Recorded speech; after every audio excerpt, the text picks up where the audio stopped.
If you guys follow the channel, you know that I have a 2011 Mercedes-Benz E550 with the 5.5 liter naturally aspirated V8. So you also know that I have a 2019 Ram 1500 Laramie.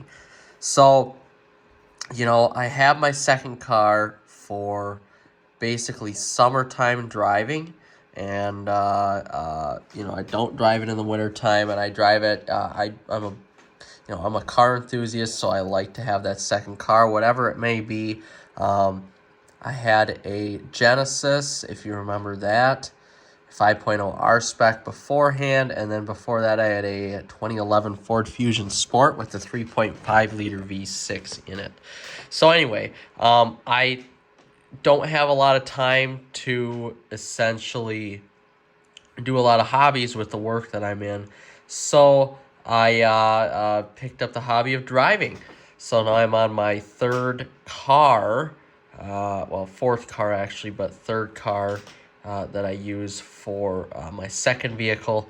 And it happened to be a Mercedes. And like I said, like I've told people before, if I don't take my money to Chrysler, I will take it to Mercedes. I like their products. I like what they have to offer. I like the quality that you get, and that kind of German heritage of driving that you get with the Mercedes. So anyway, this is a story here released a few days ago about the 2024 E-Class.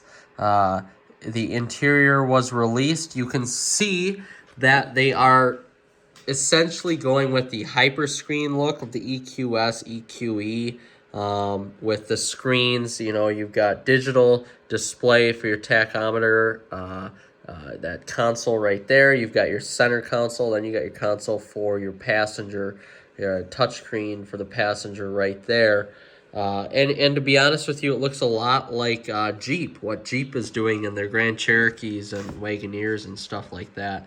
So very, not to say interesting design anymore, but you can see here Mercedes does a fantastic job with their ambient lighting, as they have for years now. My 2011 E550 has the ambient lighting package in it, and it looks phenomenal. And that was a very minimalistic and basic lighting package of old. And looking at the 6th generation E-Class compared to my 2011 212, it's amazing the advances that have been made since then.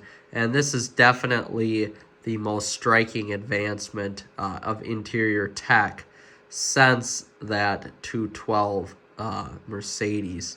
So I would love to say that this looks futuristic and ahead of its time, but this is just the new normal in cars now, to have a lot of the passenger screen, the center screen, and everything's basically digital and touchscreen in the car. So, of course, the hyperscreen there is gigantic.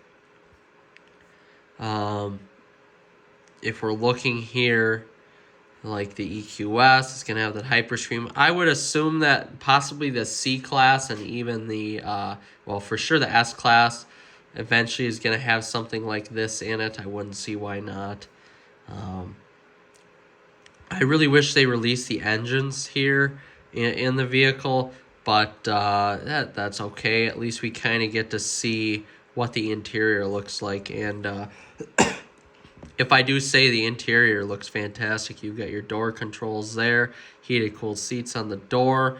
That's one thing a lot of companies are going back to now, is putting your HVAC controls and heated seat, heated steering wheel controls back to physical touch buttons. For a while, they're basically starting in almost 2012, 2014, somewhere in there. Cars went to putting, and Ford was a big proprietor of this, putting the touchscreen, and Chrysler, I should say, too, putting the touchscreen controls or the physical button controls on the touchscreen. So to get to your heated seats, heated steering wheel, HVAC controls, everything was controlled through the touchscreen, which a lot of people don't like that anymore. I'd rather have just a physical button to press, and I know like when I get into my truck, I would much rather have a physical button to press than actually getting the touchscreen dirty. So it's nice to see that they're doing that. A lot of entertainment, a lot of audio stuff. Wow, you could do a ton of stuff here. You can play games on the touchscreen now. You can do Zoom. You can watch TikTok, web browse. Of course, you have the 5G connectivity as well.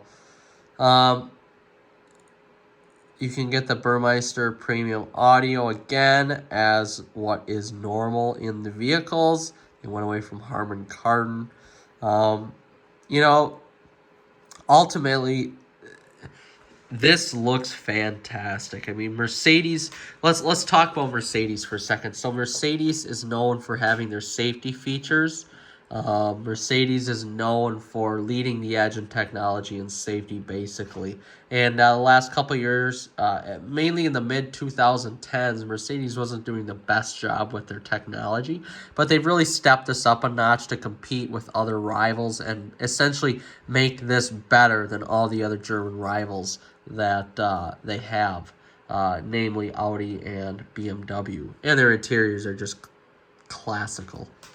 Mercedes is known for their interior styling, their interior design. That 2011 Mercedes that I have is definitely the nicest interior, one of the nicest interiors I've been in. I've been in a lot of nice cars.